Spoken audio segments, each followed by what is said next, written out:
प्रभु की महिमा हो।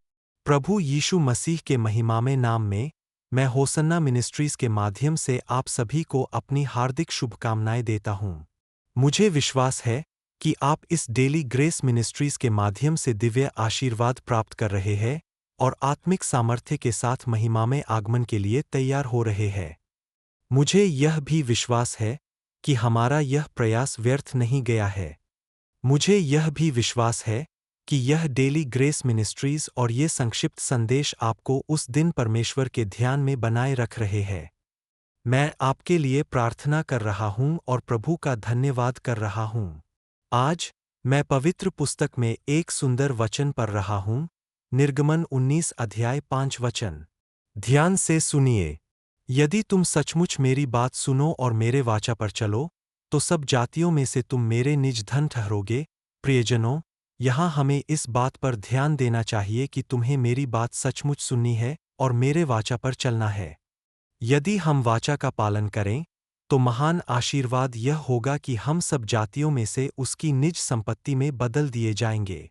हम इस वचन में यह देख सकते हैं, लेकिन जिस बात पर मैं मनन करना चाहता हूं वह यह है कि हमें वास्तव में परमेश्वर के वचन पर ध्यान देने की आवश्यकता है। जब हमारे पास यह ध्यान होगा, तो हम परमेश्वर की कोई भी आशीष नहीं खोएंगे। हम उन आशीषों के योग्य बनेंगे। परमेश्वर की अनंत योजना हम में प्रकट होगी। हम उस अनंत योजना को पहचानने में सक्षम होंगे। आज बहुत से लोग परमेश्वर की गतिविधियों पर ध्यान नहीं देते हैं। वे परमेश्वर के भवन में आते हैं। वे वचन सुनते हैं। वे कैसे सुनते हैं? वे सुनते हैं क्योंकि उन्हें सुनना चाहिए। वे प्रार्थना करते हैं। वे कैसे करते हैं?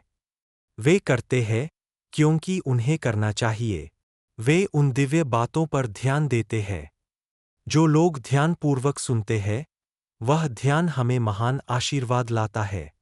आज, मेरे प्रिय भाइयों, हम उसकी निज संपत्ति में बदल जाते हैं और हम उसमें हर चीज के योग्य बन जाते हैं। इसका अर्थ है कि हमें सबसे पहले यह सीखना चाहिए कि हमें सतर्क रहना चाहिए। परमेश्वर के भवन में जाने में कितनी मेहनत लगती है, परमेश्वर के सामने घुटने टेकने में कितना परिश्रम होता है। कुछ लोगों के लिए यह बोझ लगता है, लेकिन हमें कितनी आशीषें प्राप्त होती है, हम कितनी आशीषों का अनुभव करते हैं। आइए, हम पवित्र शास्त्र में कुछ ऐसे पदों की जांच करें जो यह दिखाते हैं कि जो लोग परिश्रम करते हैं, उन्हें क्या आशीर्वाद मिलता है। ध्यान से सुनिए।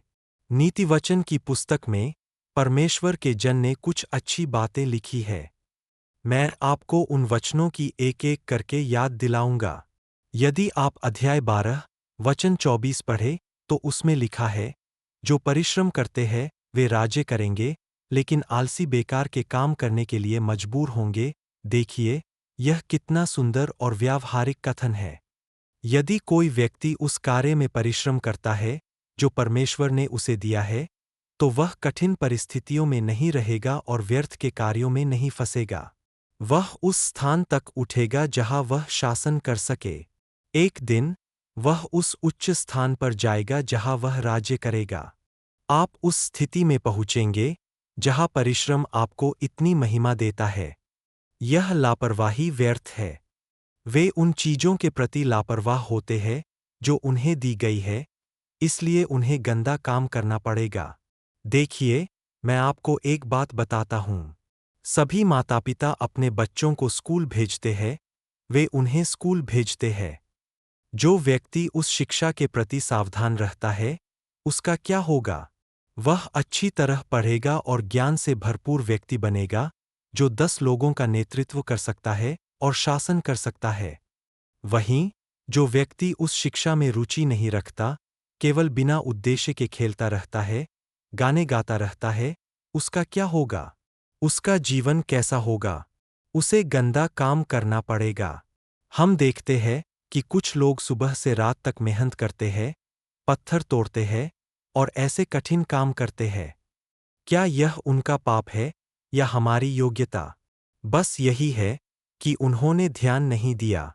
यदि उन्होंने ध्यान दिया होता और थोड़ा पढ़ाई की होती, तो यह कितना आशीषमय होता। उनका भविष्य कितना उज्ज्वल होता। कितनी आशीष होती कि वे 10 लोगों को रोजगार दे सकते। आज मैं आपको यह बता सका कि हमें ईश्वरीय कार्यों में भी यह सावधानी रखनी चाहिए। तभी हम एक उच्च स्थिति तक पहुंच पाएंगे। हम एक उच्च अवस्था में आ सकेंगे। हम गवाह के रूप में जी सकेंगे। कुछ लोग कई वर्षों से प्रभु में विश्वास रखते हैं, फिर भी वे परमेश्वर के बारे में एक भी शब्द नहीं कह सकते। क्यों? हमें ध्यानपूर्वक सुनना चाहिए, उस भक्ति को ध्यान से सुनना चाहिए, परमेश्वर की शक्ति पर ध्यान देना चाहिए और उस कार्य को बुद्धिमानी से करना चाहिए। मेरे प्रिय भाइयों, जो व्यक्ति परिश्रम से कार्य करता है, वही शासन करेगा। यह केवल इसलिए नहीं कि कोई ऊंचे पद पर आए कि उसे कुछ जिम्मेदारी निभानी है, न कि इसलिए कि किसी को उसे यह कार्य करने के लिए कहना पड़ा। लेकिन कुछ लोग ऐसे होते हैं कि यदि वे उस जिम्मेदारी को निभाते हैं, तो ऐसा लगता है जैसे कोई बोझ उतर गया हो। यदि उन्हें कोई कार्य सौंपा जाता है, तो उन्हें उसे करना चाहिए। इसके अलावा, उन्हें एक चिंता के साथ इसे करना चाहिए, पुरस्कार प्राप्त करना चाहिए, अपने नेताओं से एक अच्छी गवाही प्राप्त करनी चाहिए। लेकिन ऐसी चीजें उनसे दूर हो रही है। इसलिए, मेरे प्रिय भाइयों, जो व्यक्ति परिश्रम से कार्य करता है, वही शासन करेगा। एक और बात, यदि हम नीतिवचन की पुस्तक पढ़े, अध्याय 10, पद 4, तो हम पढ़ते हैं कि जो व्यक्ति आलस्य से काम करता है, वह गरीब हो जाएगा, लेकिन जो व्यक्ति परिश्रम करता है, वह धनवान बनेगा। सारे बुद्धिमान राजा सुलैमान के वचन अनुभव से भरे हुए हैं, क्योंकि वह परमेश्वर से ज्ञान प्राप्त करने वाले व्यक्ति थे और उन्होंने हर चीज को समझा। इसलिए, मैंने कहा कि आलस्य से कार्य करना ऐसा है जैसे कोई आशा ही न हो। इसलिए, भले ही रुचि न हो, फिर भी उस कार्य को करें। रुचि न दिखाना, आलस्य से कार्य करना। अगर सुबह 10 बजे निकलना है, 10 बजे आराधना है, 10 बजे प्रार्थना सभा है, और कोई सिर्फ 10 बजे उठे, तो वह कब जाएगा? फिर वह जाएगा भी नहीं। सही कहा न? वे जाते हैं या नहीं जाते, वे इसे आलस्य से कैसे कर सकते हैं? उनमें वह रुचि नहीं दिखती, वह सक्रियता नहीं होती। अरे, मुझे समय पर जाना है। अरे, मुझे यह कार्य करना है। अरे, यह कार्य मुझे सौंपा गया है, जिसमें मुझे एक महान आशीर्वाद प्राप्त होना चाहिए। यदि वह सक्रियता नहीं होती, तो क्या वह कार्य हो पाएगा? हम कहते हैं कि हम इसे करेंगे, लेकिन क्या हमने अब तक इसे किया? यदि नहीं, तो यह एक झूठ बन जाता है। यही कारण है कि यह लेखक कहता है, हे आलसी, चींटियों के पास जा और ज्ञान प्राप्त कर, और सीख कि कैसे वे भोजन इकट्ठा करती है। देखिए, वे गर्मी के मौसम में अन्न इकट्ठा करते हैं, लेकिन आलसी लोग पड़े रहते हैं, सुस्त बने रहते हैं। उन 4 लोगों का क्या होता है? क्या आपको नहीं लगता कि वही हाल आपका भी हो सकता है? सोचिए, चींटी कितनी छोटी होती है, उसका सिर कितना छोटा होता है, और उसमें कितना दिमाग होता है। अगर उस छोटे से दिमाग में इतनी बुद्धि है, तो हम क्या सोच सकते हैं? जो व्यक्ति आलसी होता है, वह गरीब बन जाता है और गरीबी में चला जाता है। हाँ, जब बारिश होती है, तो किसान क्या करता है? वह परिश्रम को अपने हथियार के रूप में पहनता है। वह अपने आंसुओं को नहीं छिपाता। वह मेहनत से बारिश का इंतजार करता है। जैसे ही बारिश होती है, वह मेहनत करता हुआ खेत में जाता है और हल चलाता है। जब फसल कटाई का मौसम आता है, तो वह अपनी मेहनत का फल घर लेकर आता है। लेकिन जब मेहनत का समय होता है, तब जो व्यक्ति कंबल में लिपटकर सोया रहता है, उसका क्या हाल होता है? जो व्यक्ति मेहनत से नफरत करता है, उसका क्या हाल होता है? उसका इनाम क्या होता है? उसे शर्म से सिर झुकाना पड़ता है। गरीबी उसके परिवार पर शासन करने लगती है। परिश्रमी व्यक्ति समृद्ध होता है। वह 4 पैसे कमाता है। वह बिना किसी कमी या अभाव के समृद्धि और स्वच्छता में जीवन व्यतीत कर सकता है। इसलिए, हमें इस परिश्रम को नहीं खोना चाहिए। यह परिश्रम एक ऐसी चीज है, जिसे हमें हमेशा बनाए रखना चाहिए। मैं आपको नीतिवचन की पुस्तक से एक और बात बताता हूँ।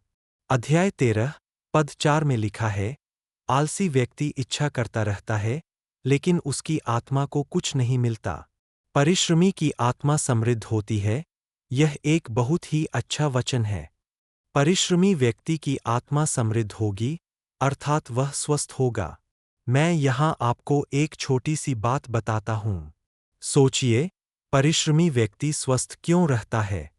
क्योंकि वह जो काम उसे करना चाहिए, वह समय पर करता है। वह आलसी नहीं होता, बल्कि एक मेहनती व्यक्ति होता है। यही कारण है कि वह सुबह के कार्य सुबह करता है, दोपहर के कार्य दोपहर में करता है और रात के कार्य रात में समाप्त कर स्वच्छता के साथ सो जाता है। उसकी नींद पूरी होती है। वह समय पर भोजन करता है और स्वस्थ रहता है। लेकिन जो व्यक्ति इस सावधानी को नहीं रखता, वह क्या करता है? वह सुबह काम करता है, दोपहर में भी काम करता है और रात में भी काम करता है।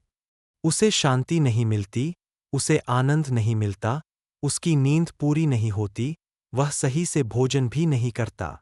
नतीजा यह होता है कि वह बीमारियों का घर बन जाता है। इस सब का कारण क्या है? आलस्य। आज लोग ऐसी समस्याओं का सामना कर रहे हैं। क्या आपको लगता है कि हमारा जीवन परमेश्वर के वचन द्वारा संचालित हो रहा है? हमें खुद को सुधारना चाहिए। परमेश्वर का वचन ही हमारे मार्ग को शुद्ध करता है। हम किन परिस्थितियों में गरीबी का सामना करते हैं? किन परिस्थितियों में हमारा स्वास्थ्य बिगड़ता है? किन परिस्थितियों में हम अशांत रहते हैं? हमें परमेश्वर के वचन से खुद को सुधारना चाहिए। जो व्यक्ति मेहनत करता है, वह बलवान, स्वस्थ और निडर होता है। उसे यह चिंता नहीं होती कि वह कोई कार्य पूरा नहीं कर सका। मैं समय के अनुसार यह बात कह रहा हूँ, आखिर कुछ लोगों को high blood pressure, low sugar और अन्य बीमारियां क्यों हो जाती है? कारण है तनाव, तनाव और सिर्फ तनाव। यदि आप जानते हैं कि कब क्या करना है और उसे समय पर पूरा कर लेते हैं, तो आप शांत रह सकते हैं। यह आशीर्वाद है, यह आशीर्वाद है। यदि हम उस समय को व्यर्थ गवा देंगे जो परमेश्वर ने हमें दिया है, तो हम सर्वोत्तम चीजों को खो देंगे और व्यर्थ हो जाएंगे। इसलिए, मेरे प्रिय भाइयों, यदि हम सावधान रहेंगे, तो हम परमेश्वर के आशीर्वादों के योग्य बनेंगे। यदि तुम मेरी बातें ध्यान से सुनोगे और उनका पालन करोगे, तो तुम सब लोगों में मेरी निज संपत्ति बनोगे, तो फिर हम ऐसे आशीर्वादों को क्यों खो रहे हैं? हमें इस देह में वंचित नहीं रहना चाहिए। समय और परिस्थितियों के अनुसार, हमें परमेश्वर की कृपा प्राप्त करनी चाहिए और सामर्थ्य प्राप्त करनी चाहिए। हम कोई भी कार्य लापरवाही से नहीं करेंगे, बल्कि पूरी सावधानी से करेंगे। हम महान आशीर्वादों के योग्य बनेंगे। परमेश्वर हम सबको ऐसी कृपा प्रदान करें। आमीन। मैं प्रार्थना करता हूँ, मैं तुझे प्रणाम करता हूँ। हे प्रभु, जीवन के प्रभु, अद्भुत पिता, हमने तेरे वचन से समझा है कि जो व्यक्ति परिश्रमी होता है, उसे कैसे आशीर्वाद प्राप्त होते हैं। हे पिता, हमें इस लापरवाह स्वभाव से मुक्त कर। हम उन अनुभवों से छुटकारा पाना चाहते हैं जो हमें लापरवाह बनाते हैं। हे पिता, अपनी कृपा हम पर भरपूर बनाए रख। अपनी सामर्थ्य हम पर उंडेल दे। हमें मजबूत बना। हमें बदल ताकि हम स्वस्थ, मजबूत, समृद्ध और शक्तिशाली बन सकें। हमें तेरे नाम की महिमा के लिए जीने में सहायता कर। देख, यदि कोई भी जो इन वचनों को सुन रहा है, उसके भीतर कोई भी लापरवाही, असुरक्षा, आलस्य या कोई भी ऐसी चीज है जो उसके आशीर्वादों में बाधा डाल रही है, तो उसे हटा दे। मैं यीशु के नाम में प्रार्थना करता हूँ, तेरे चरणों में हर एक को समर्पित करता हूँ, ताकि वे तेरे आशीर्वादों के योग्य बन सकें। हे पिता, आमीन, आमीन। परमेश्वर तुम्हें आशीर्वाद दे और इस दिन तुम्हें आशीर्वादित करे। मेरा परमेश्वर तुम्हें भरपूर कृपा प्रदान करे। आमीन। इन दैनिक अनुग्रह संदेशों और अधिक आत्मिक संदेशों के लिए हमारे YouTube चैनल को सब्सक्राइब करें।